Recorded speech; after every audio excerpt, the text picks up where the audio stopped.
Howdy, mates. Good afternoon. Today marks Friday, September 20th, 2024. Welcome back to the state of Colorado. But this time,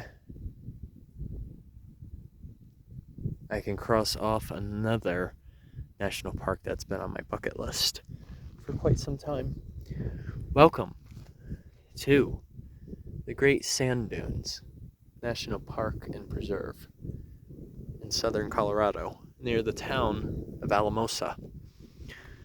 Before I go into that, neat thing is back in the early 90s, going into the mid 90s, my Grandma Luann and Richie lived in this area years ago, even before I was born. So I can just imagine that they had definitely visited here. I can be sure of that.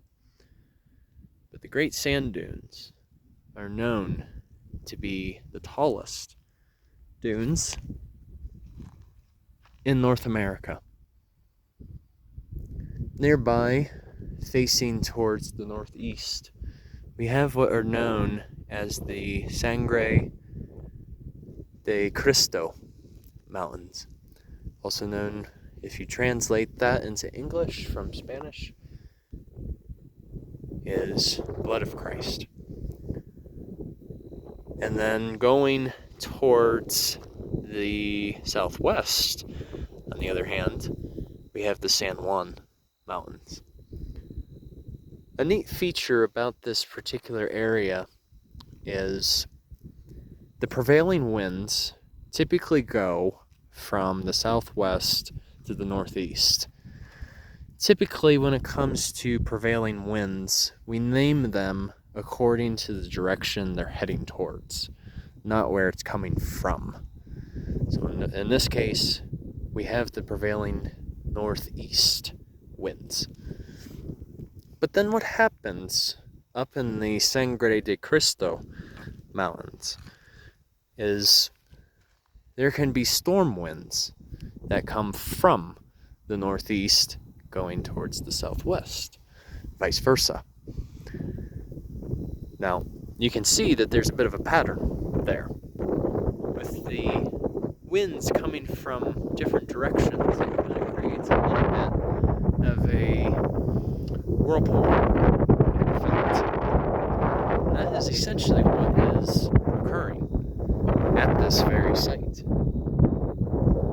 Most of the sand that is present here, for the most part, came from the San Juan Mountains. You figure with aeolian transport, that is the technical name, also known as wind transport, deposited much of the sand in this area. And it covers up to 30 square miles. So you're only seeing just a little tidbit.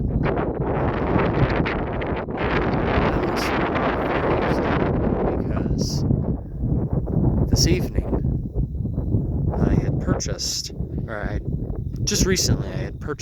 a backcountry permit to do some camping and backpacking in the dune field. That's what it's known as. But the wind is not the only driving agent of what shapes this area. It also goes in hand with the streams. Nearby, where you can see a bit of that tree line there, is Medino Creek, which is Spanish for dune. But then you go towards the other side of the dune field, there is what is known as Sand Creek. And so both of those streams, what they're essentially doing is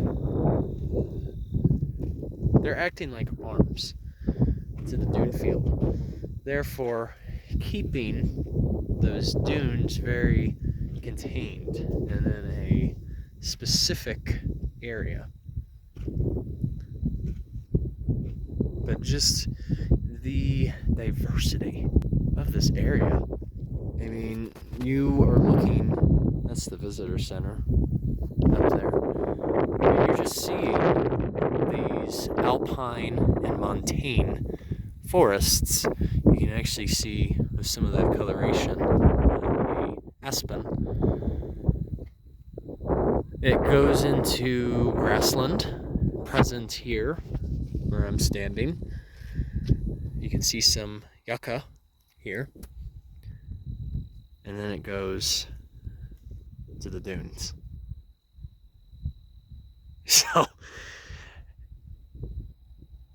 they might have those, what you call sand crawlers, as seen in the movie of Dune. If you know, you know the reference.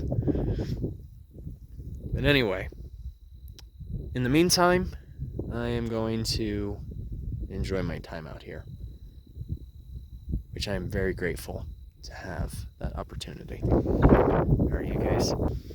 Journey on a Journey is onwards. Take care, folks. See ya.